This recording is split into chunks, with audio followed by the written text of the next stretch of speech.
오늘 하나님께서 우리에게 주시는 말씀 신약성경 마가복음 14장 53절에서 72절까지 말씀입니다. 다 찾으신 줄 알고 제가 하나님 말씀을 받들어 읽도록 하겠습니다. 이것은 살아계신 하나님의 말씀입니다. 그들이 예수를 끌고 대제사장에게로 가니 대제사장들과 장로들과 서기관들이 다 모이더라. 베드로가 예수를 멀찍이 따라 대제사장의 집들 안까지 들어가서 아랫사람들과 함께 앉아 불을 쬐더라. 대제사장들과 온 공회가 예수를 죽이려고 그를 칠 증거를 찾되 얻지 못하니 이는 예수를 쳐서 거짓 증언하는 자가 많으나 그 증언이 서로 일치하지 못함이라. 어떤 사람들이 일어나 예수를 쳐서 거짓 증언하여 이르되 우리가 그의 말을 들으니 손으로 지은 이 성전을 내가 헐고 손으로 짓지 아니한 다른 성전을 사흘 동안에 지으리라 하더라 하되 그 증언도 서로 일치하지 않더라. 대제사장이 가운데 일어서서 예수에게 물어 이르되 너는 아무 대답도 없느냐? 이 사람들이 너를 치는 증거가 어떠하냐 하되 침묵하고 아무 대답도 아니하시거늘 대제사장이 다시 물어 이르되 내가 찬송받으리의 아들 그리스도냐? 예수께서 이르시되 내가 그니라 인자가 권능자의 우편에 앉은 것과 하늘 구름을 타고 오는 것을 너희가 보리라 하시니 대제사장이 자기 옷을 찢으며 이르되 우리가 어찌 증인을 더 증인을 요구하리요 그 신속 모독하는 말을 너희가 들었도다. 너희는 어떻게 생각하느냐 하니 그들이 다 예수를 사형에 해당하는 자로 정죄하고 어떤 사람은 그에게 침을 뱉으며 그의 얼굴을 가리고 주먹으로 치며 이르되 선지자 노릇을 하라 하고 하인들은 손바닥으로 치더라.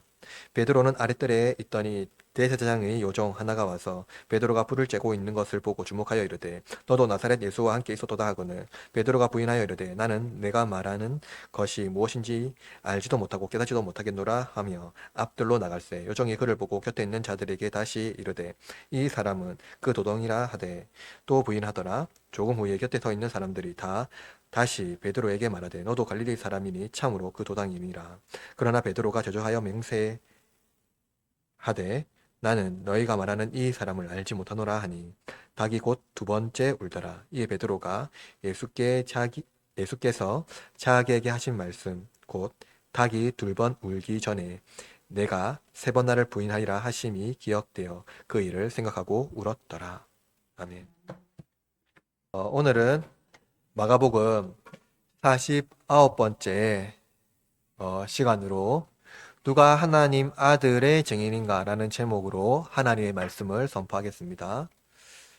만약 여러분이 어떤 사람의 이 증인의 자리에 서야 한다고 생각해 봅시다.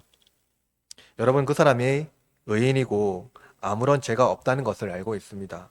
그런데 그 사람은 흉악범으로 잡혀 있고 사람들은 이미 그 사람에게 사형에 해당하는 유죄를 선고하려고 계획했습니다. 당신은 증인이 될 의무도 없고 책임도 없습니다. 증인으로 나선다면 당신은 오히려 사람들의 미움을 받고 여러 가지 어려움을 얻게 될 것입니다. 증인의 자리에 서겠습니까? 오늘 본문의 드라마는 매우 이상한 재판을 소개합니다. 어떤 범죄 이력이 있는 사람을 취조하는 것이 아니죠. 심지어 법을 집행하는 시간, 장소도 매우 이상합니다. 무죄 추정의 원칙이 아니라 유죄 추정의 원칙으로 한 사람을 강하게 압박합니다. 거짓 증거가 난무하고 그 증거가 서로 일치하지 않습니다. 그들도 그가 죄가 없다는 것을 알고 있습니다.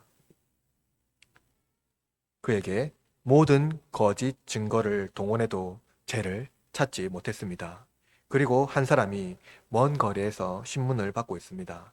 그는 진실에도 거짓을 말합니다. 이 두 가지 오묘한 그림이 이 본문에서 등장합니다. 모든 상황은 급박하게 진행이 됩니다. 그리고 이 드라마에서 모두 거짓 증인들만 있지만 유일하게 참 증인 한 사람이 있습니다. 그러나 그는 진실을 거부했고 거짓말을 합니다. 그는 베드로입니다. 그는 예수님이 주는 그리스도시요 살아계신 하나님의 아들이라고 고백한 바가 있습니다. 그러나 그는 증인의 자리에 한 발자국도 내딛지 못하고 예수님을 부인했습니다. 베드로는 예수님을 위하여 죽겠다고 했지만 미움받을 용기, 해를 당할 두려움을 극복하지 못했습니다. 이 드라마에서 유일한 의인은 예수님 한 분입니다. 의인을 협박하고 죽이기 위해서 악인들이 그를 둘러쌉니다. 모든 거짓으로 악인을 압박하고 죽이려 합니다. 의인을 압박하고 죽이려 합니다. 거짓이 난무하는 세상에서 의인은 거짓에 응하지 않습니다. 그리고 않아야 합니다. 모든 불의를 그의 의로움으로 견뎌야 합니다. 그를 혐오하는 사람을 사랑해야 합니다. 원수를 사랑해야 합니다. 원수를 원수로 응대하는 것, 칼을 칼로 응대하는 것, 그것은 복음의 소통 방식이 아니기 때문입니다. 그러나 베드로는 진실 앞에 한 발자국도, 증인 자리에 한 발자국도 나가지 못합니다. 우리가 살아가는 세상, 거짓이 난무하고 진실은 가려졌습니다. 그러나 유일한 진실 앞에 그의 한 사람은 입술을 열어 말씀합니다. 바로 그가 거짓과 불의한 세상 속에서 하나님의 아들이라는 것입니다. 이상한 법정에서 사형선고를 받는 하나님의 아들은 거짓이 난무하는 세상에서 신자가 살아가야 할 복음의 소통 방식을 말씀해 주고 있습니다. 그것은 자기를 숨기고 의인을 겁박하는 세상에서 자기 죄를 고백함으로써 얻는 고난을 두려워하지 않는 증인의 삶을 살아가는 것입니다. 죄는 자기 죄를 숨기고 의인을 겁박하며 거짓 의를 과시하려고 하지만 의인은 죄인의 자리에 서지 않고 오만한 자리에 앉지 않습니다. 그러므로 제가 여러분에게 설교하라는 목적은 이것입니다. 여러분이 거짓이 난무하는 세상에서 쓸모없이 보이는 십자가를 붙들고 자기 죄를 정직하게 고백하며 대가를 두려워하지 않는 참 증인으로 서게 하는 것입니다. 오늘 하나님의 말씀이 선포될 때 우리 내면을 정결하게 하시는 그 넘치는 은혜를 함께 경험하시기를 바랍니다. 산헤드린에서 파송된 무리들이 예수님을 결박하고 끌고 간 장소는 어디입니까? 그들은 지금 공적 임무를 수행하는 것입니다. 공적인 법을 집행하는 장소로 가야 하겠죠. 공적인 임무이기 때문에 공적인 법을 집행하는 장소로 가야 합니다. 그런데 그들이 도착한 장소는 공적인 법을 집행하는 공회가 아니라 대제사장의 집입니다. 이들은 강력범을 잡아 중요한 법 집행을 하는 것으로 연출했으나 장소가 사적인 산헤드린 공회 의장의 집이라는 것이죠. 마태에 의하면 이 대제사장은 가야바입니다. 그의 집에 산헤드린 공회 사람들이 모여 있습니다. 시간은 한밤중이므로 아마도 70인이 다 모여 있는 것이 아니라 대제사장의 측근들이 예수님을 철회하기 위하여서 모의하였고 또 이제 그 계획을 실천하려고 합니다. 이들이 한밤중에 모여 모의한 내용은 무엇입니까? 55절 말씀을 읽어볼까요? 55절 시작. 쟁들과 온공이가 보십시오. 이 재판은 이미 예수님을 죽이기로 결정한 상태에서 그 증거를 찾는 것입니다. 이는 공식적인 고소에 의해서 진행되는 재판이 아니라 고소 상황을 찾는 신문이라는 거예요. 신문 과정에서는 문제투성이가 명백하게 드러납니다. 역사적 기록에 보면 산헤드린 공회가 공식적으로 대제사장의 사저에서 법 집행한 증거가 없습니다. 대제사장의 사저는 예수님을 그들이 원하는 대로 처리하기 가장 좋은 장소이지요. 거기는 공적인 장소가 아닙니다. 그 대제사장의 사저는 그 대제사장의 측근만 접근할 수가 있기 때문이죠.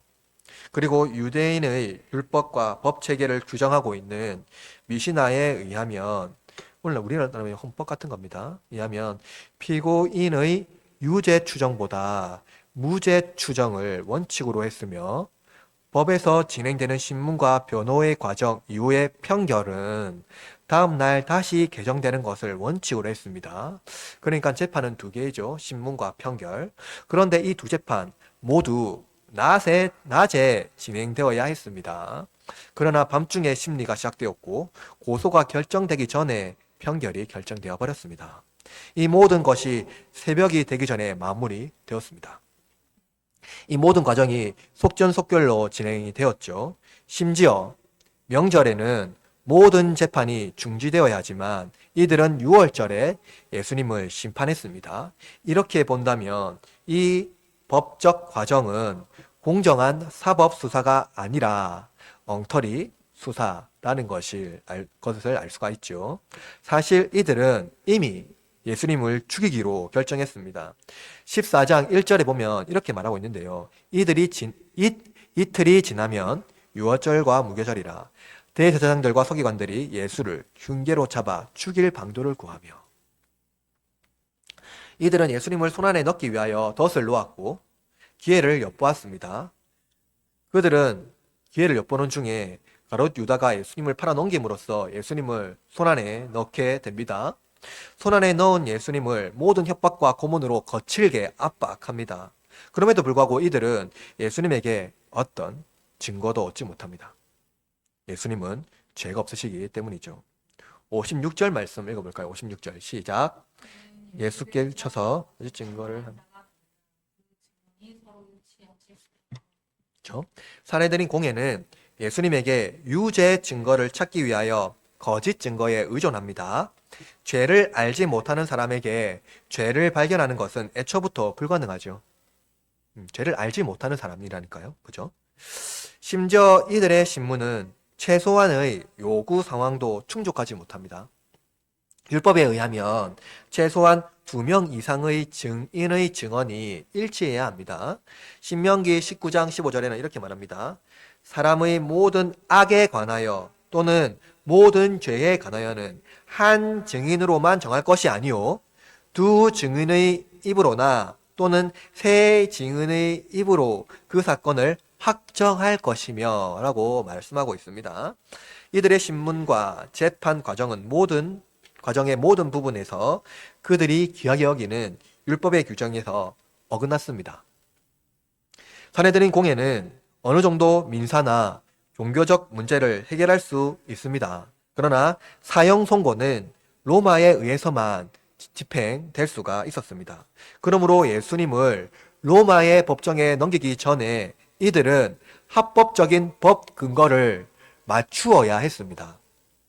그러나 그들은 거짓 증인과 증언에도 이러한 구색을 맞추지 못했습니다. 여러 가지 애를 썼지만 불가능했죠. 그러나 마가는 예수님에 대한 구체적인 유죄 하나를 제시하는데요. 이는 성전을 헐고 다시 짓겠다는 것입니다. 58절 말씀 읽어볼까요? 시작. 그의 말을 들으니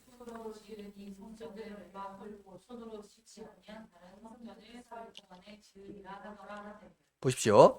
성전은 사내들인 공예의 권력의 중심입니다. 그리고 유대교의 희망의 상징이었습니다.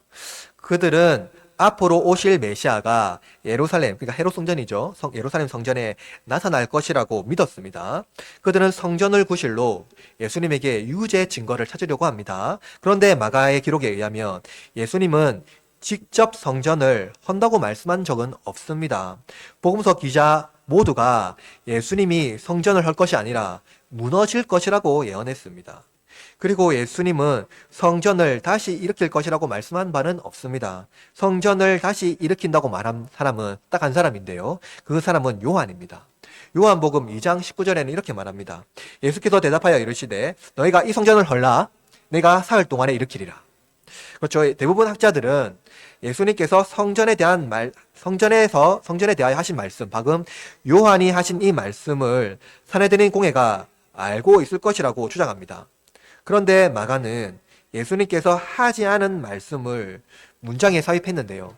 예수님께서 하지 않은 말씀을 이 문장에 삽입했는데요. 그것은 뭐냐면은 손으로 지은이라는 단어입니다. 손으로 지은. 이 성전이라고 되어 있잖아요.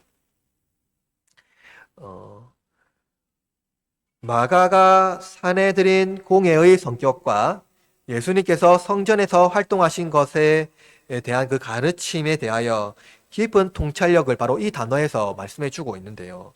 구약 성경에 의하면 손으로 지은 이 단어는 이방인들이 우상을 만드는 과정을 빗대어 한 말입니다. 그러므로 손으로 지은 이 성전이 우상화되었음을 드러내고 있는 것이죠. 성전을 중심으로 권력을 키운 사내들인 공예는 그 성전에서 권력과 이익을 얻었고 공의와 정의를 실천하지 않았습니다. 대제사장은 사두개인 중에 한 사람이었고 사두개인파 한 사람이었고요. 그 중에서 대제사장이 나왔거든요.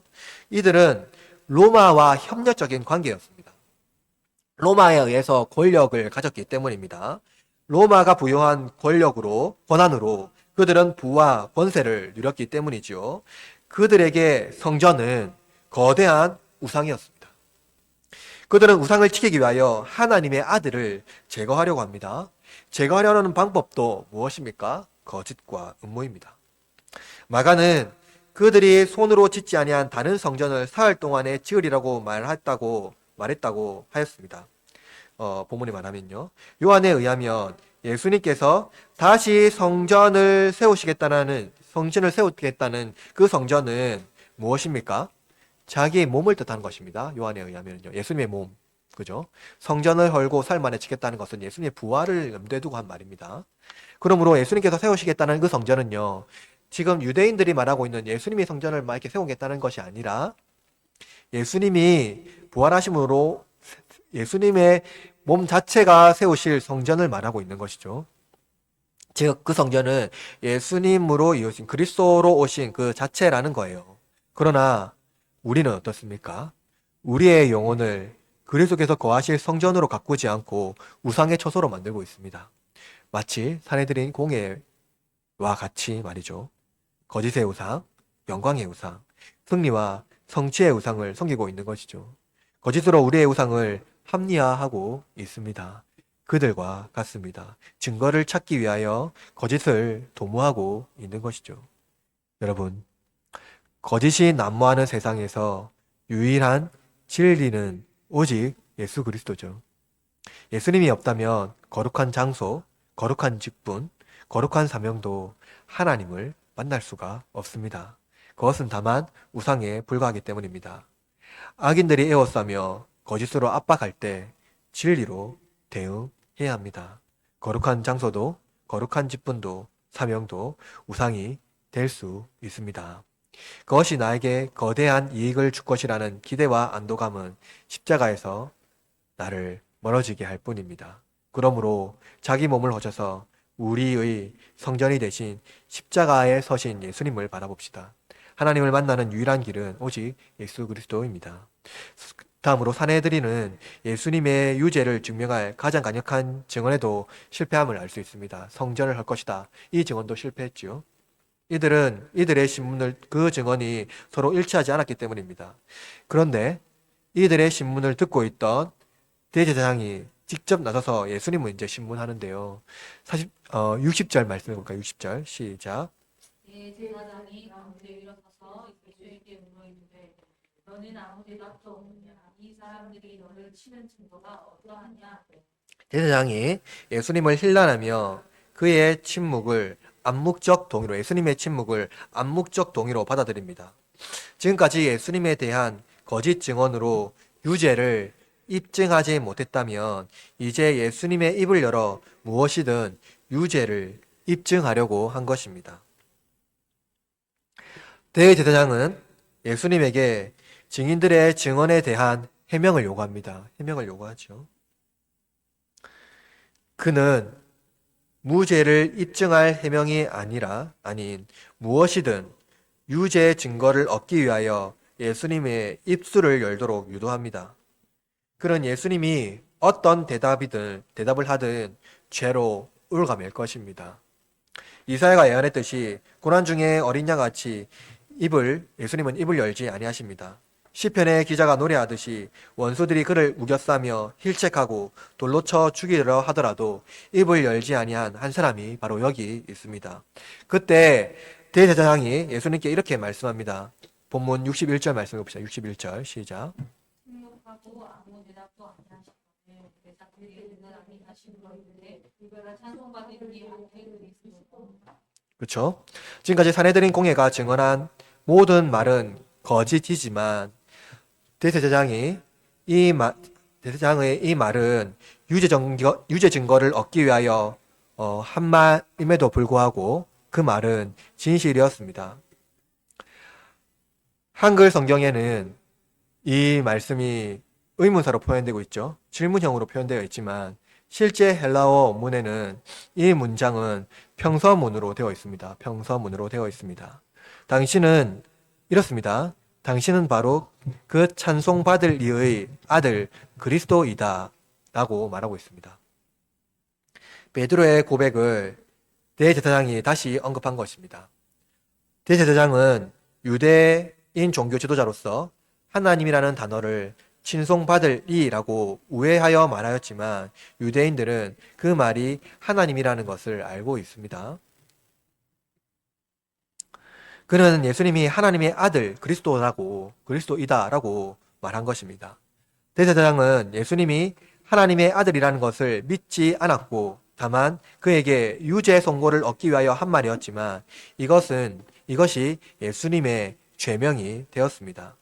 사내들이는 예수님을 영모죄로 로마의 법정에 세우려고 했지만 하나님의 아들이라는 죄명이 예수님의 죄가 된 것입니다. 이로써 예수님은 하나님의 아들로서 우리를 대신하여 십자가 앞에 서게 되었습니다.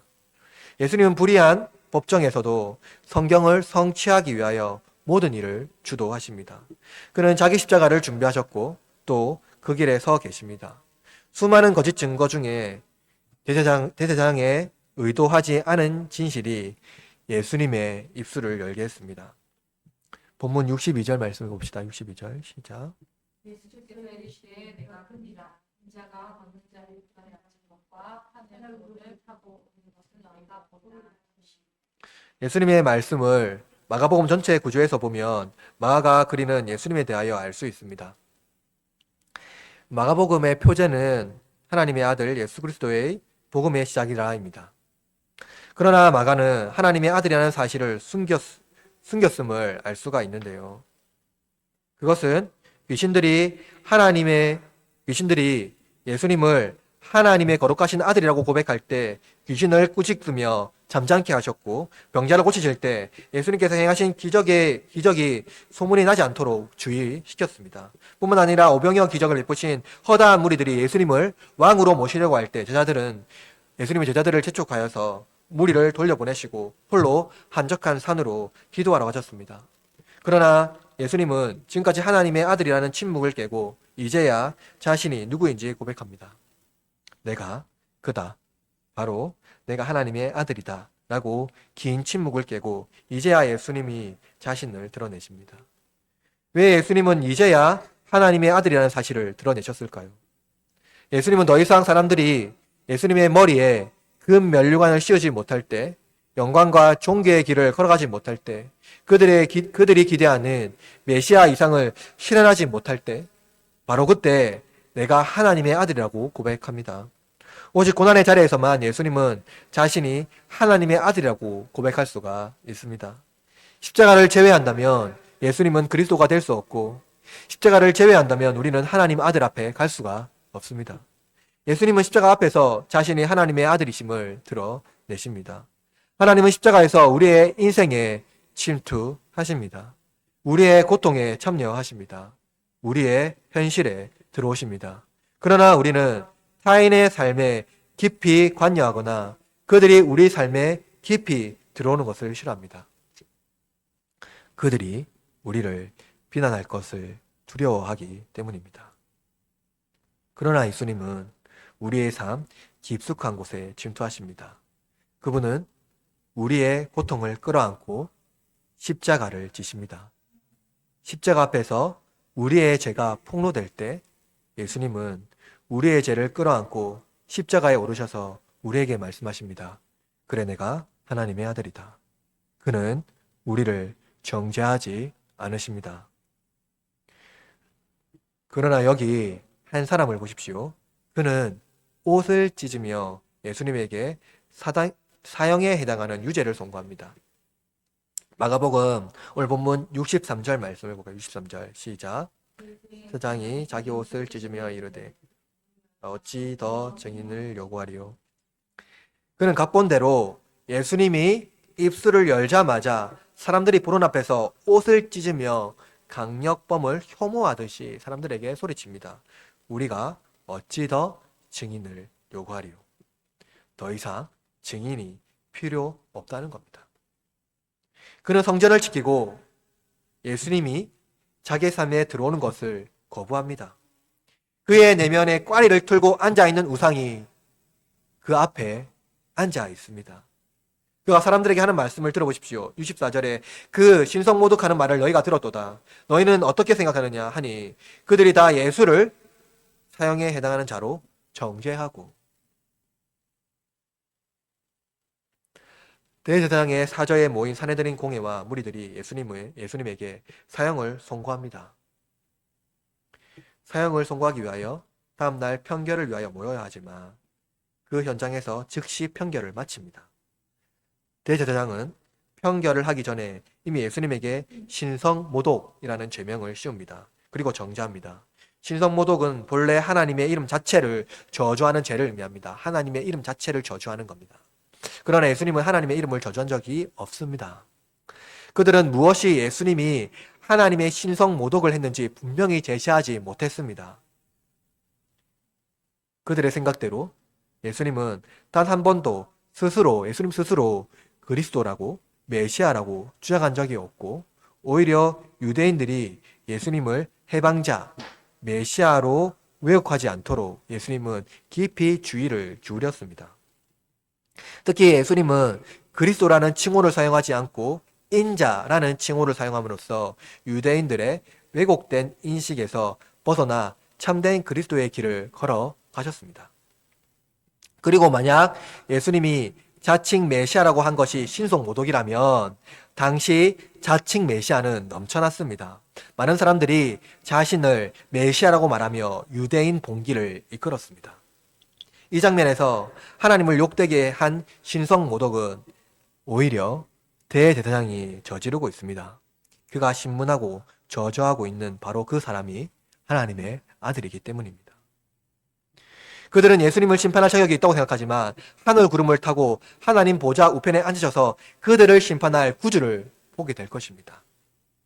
그 자리에 모여있는 모든 자들은 예수님을 정죄하고 자기 죄를 예수님께 씌웁니다. 그들은 예수님을 혐오하고 모든 더러운 오명을 씌웁니다.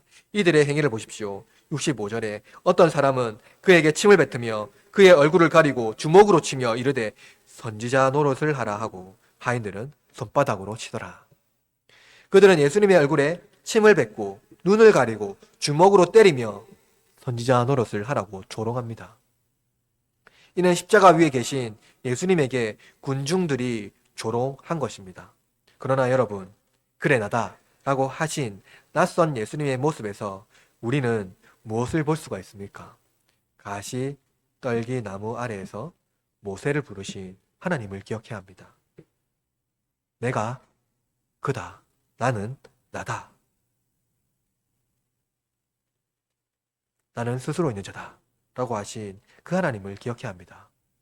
그 권능의 하나님, 스스로 계신 하나님, 만물을 주관하신 하나님이 바로 십자가에 계신 그 하나님입니다.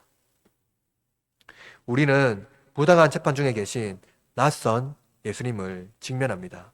하나님의 초월성, 전지전능하심, 무소부재의 능력과 창조주의심, 모든 하나님의 권세와 능력이, 그 엄청난 능력이 쓸모없어진 하나님을 직면합니다.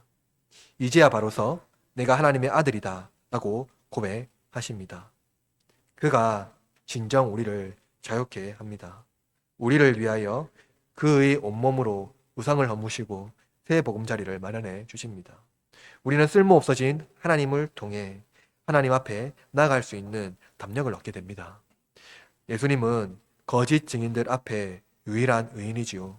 그는 하나님의 아들입니다. 예수님은 거짓과 폭력 앞에 정하지 않음으로 저항하는 낯선 방식으로 우리 앞에 서 있습니다. 거짓과 폭력 앞에 패배한 듯이 보이는 쓸모 없어짐이 오히려 세상이 거부할 수 없는 위대한 승리가 될 것입니다.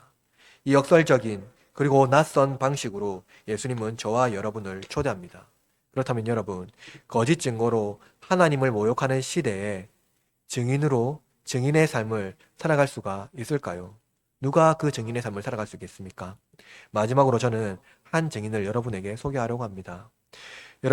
예수님께서 이상한 재판장의 신문 과정과 평결이 내려지는 동안 유일하게 참 증인이 될 수 있는 한 사람이 그 과정을 멀찍이 보고 있습니다.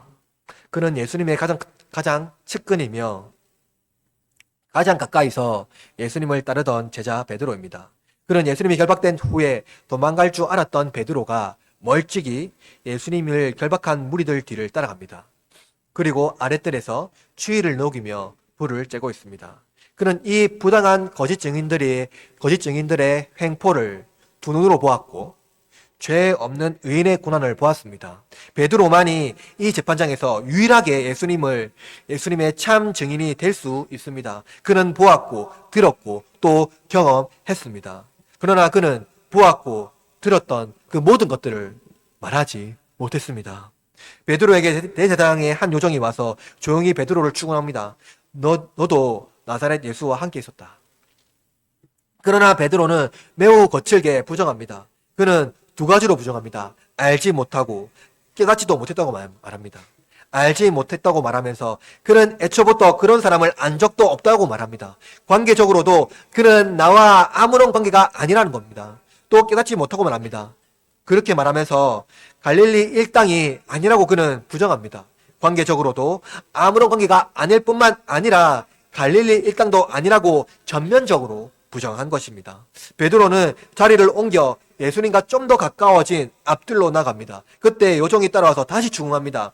이제는 사람들이 듣게 더 큰 목소리로 예수님을 충응하며 궁지로 몰아넣습니다. 그러자 베드로가 두 번째로 부정합니다. 그러나 이번에는 곁에 있는 사람들이 베드로를 더욱더 적극적으로 충응합니다. 이 신문은 베드로에게 더 큰 압력을 행사했을 것입니다. 그런데 베드로에게 그들은 어떤 사법적 권한도 없고 설령 베드로가 그렇다 하더라도 베드로에게 어떤 유죄 사유를 발견할 수는 없습니다. 그러나 베드로는 증인의 그 자리를 거부합니다. 그러나 철저하게 예수님이 자기에게 어떤 해가 되기를 바라지 않습니다. 조금이라도 예수님이 자기에게 어떤 해가 된다면 그는 철저히 예수님을 손절하고 모른 척 할 것입니다. 이제 예수님은 쓸모없어져 버렸기 때문입니다. 71절 말씀을 읽어볼까요? 71절. 그러나 베드로가 저주하며 맹세하되 나는 너희가 말하는 이 사람을 알지 못한다 하니. 베드로가 예수님을 저주하며 맹세합니다. 심지어 그는 예수님을 손절하면서 너희가 말하는 이 사람이라고 말합니다. 누가 지금 신성모독 죄를 지었습니까? 누가 하나님을 저주하고 맹세합니까? 베드로입니다. 그는 신성을 모독하며 하나님을 저주했습니다. 베드로는 예수님을 위하여 죽겠다고 하였습니다. 그는 제자 중에도 그래도 용기 내어서 여기까지 왔습니다. 그러나 그는 증인의 자리를 거부합니다. 그는 조금이라도 자신에게 해가 될 것을 염려합니다. 의를 알면 의를 실천해야 되지만 부패한 양심, 부패한 의지가 의를 실천하지 못하게 합니다. 만약 예수분이 여러분을 그 자리에 초청한다면 여러분은 증인의 자리에 설 수 있겠습니까?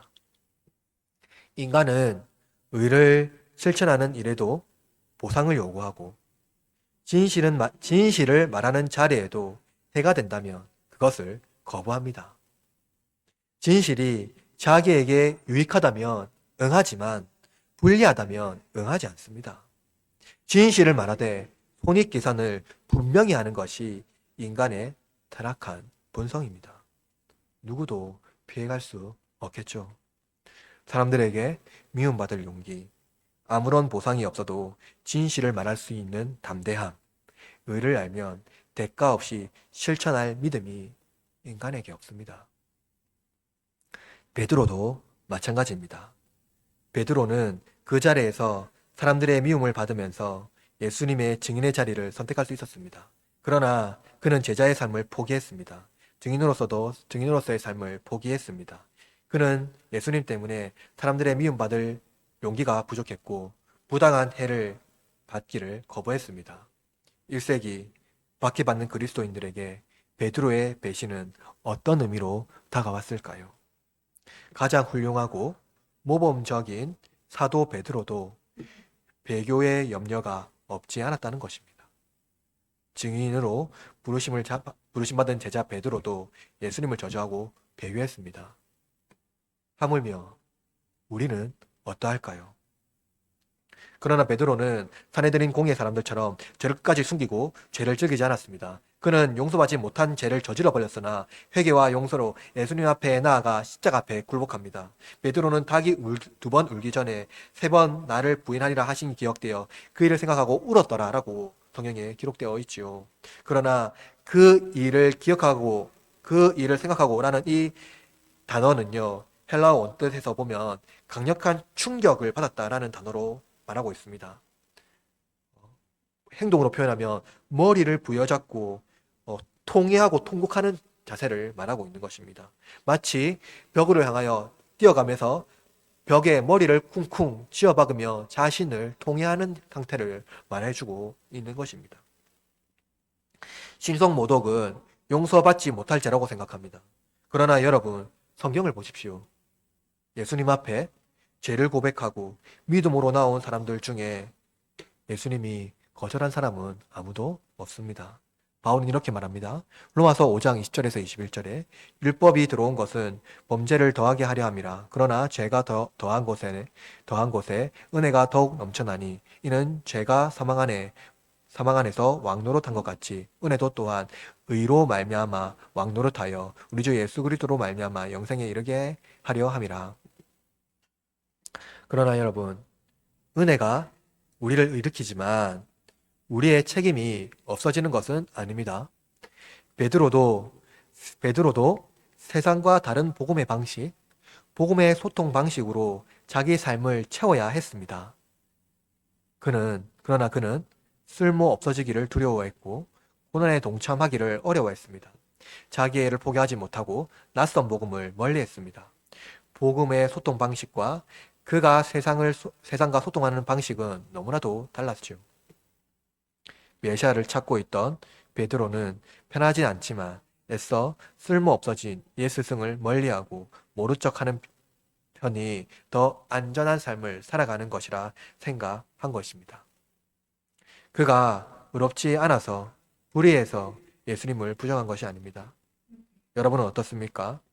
베드로와 같은 소통의 방식, 낯선 복음을 멀리하는 내면의 자아가 살아있지 않습니까? 쓸모 없어지기를 두려워하고 자기 존재를 증명하기를 기뻐하며 의로움을 증명하는 것을 정의로운 삶이라고 생각하지 않나요? 누가 참된 증인이 될 수 있을까요? 아무것도 유익하지 않을 때, 아무 보상이 주어지지 않을 때, 아무 유익이 없는 증인이 될 때, 그때가 바로 진짜 증인이 될 수 있습니다. 참된 증인이 될 수 있습니다. 예수님이 그러하듯이 제자는 유익을 위하여, 안정을 위하여, 보상을 얻기 위하여, 명예를 얻기 위하여 증인의 자리에 서지 않습니다. 1세기 성도들의 고백이 그러하듯이 우리는 이웃에게 쓸모없어진 복음이 우리의 생명이라는 것을 증인의 삶을 통해서 드러내야 합니다. 아무것도 남기지 않은 증인의 삶으로 나아갈 때 비로소 우리는 누구도 금면류관을 씌우지 못할 때, 누구도 예수님이 우리의 이상을 실현할 뿐이라고 생각하지 못할 때, 누구도 예수님을 메시아라고 칭송하지 않을 때 진정 예수님이 누구인지, 그리스도가 누구인지 보게 될 것입니다. 그때 비로소 우리는 쓸모없어진 예수님의 십자가가 나의 인생을 변화시키는 십자가됨을 고백하게 될 것입니다. 모든 거짓 증거가 난무하고 예수님의 평판을 누리려고 할 때 미움받을 고통을 어려워하지 않고 의를 실천하되 쓸모없이 버려진 것에 대한 기쁨으로 증인의 삶을 살아가는 것. 그것이 제자의 삶입니다. 아무것도 남겨짐이 없더라도 복음이 우리를 풍요롭게 할 것입니다. 낯선 예수님 앞에 나가십시오. 낯선 복음의 소통 방식에 여러분의 삶을 던지십시오. 예수님께서 하나도 남기지 않고 철저하게 실패했다고 느껴질 때 그분은 승리하셨습니다. 우리 교회도, 우리 가정도 그렇습니다. 복음은 낯선 언어이며 낯선 소통 방식입니다. 그러나 복음이 우리를 변화시킵니다. 거짓이 난무하는 현실에 진실을 말하는 성도가 증인이며 의를 실천하기 위하여 해를 당할 담력을 얻을 때 의인의 고난은 비로소 위대한 승리가 됩니다. 사랑하는 흐르는 장로교회 여러분, 거짓과 폭력이 난무하는 시대에 진리는 오직 그리스도입니다. 아무것도 남겨짐 없을 때 예수님은 자신을 하나님의 아들이라고 드러내십니다. 누구도 그분의 영광스러운 메시아로 보지 못할 때 그때 십자가에 서신 하나님의 아들이심을 드러내십니다. 이제 우리 차례입니다. 손으로 지은 우상을 헐어 우리의 영혼에 예수 그리스도를 새 성전으로 모셔야 합니다. 인정이나 보상을 기대하지 말고 때로는 쓸모 없어진 십자가의 길을 기꺼이 택하십시오. 거짓이 득세하는 자리에 정직을, 혐오가 치솟는 자리에 사랑을, 편안함이 우상이 되는 자리에 고난의 복음을 드러낼 때 우리는 세상이 외면한 참된 증인의 역할을 감당하게 될 것입니다. 그러는 장로교회 교우 여러분, 이제 우리는 그분을 모른다가 아니라 아무도 남겨짐이 없을 때 그분은 나의 구주입니다 라고 고백하는 성도들 되시길 바랍니다. 세상이 그를 부끄러워할 때 우리는 그를 자랑스러워해야 합니다. 세상이 그를 모른 척할 때 우리는 그분을 나의 유일한 구주로 모셔야 합니다. 십자가의 역설, 그것은 낯선 복음과 낯선 삶의 방식입니다. 세상이 이해하지 못하는 방식이죠. 이 복음의 자리에서 한 주간 살아냅시다. 비범한 복음으로 승리하기를 다짐하는 흐르는 장로교회 교우 되기를 주님의 삼위 하나님의 이름으로 축원합니다.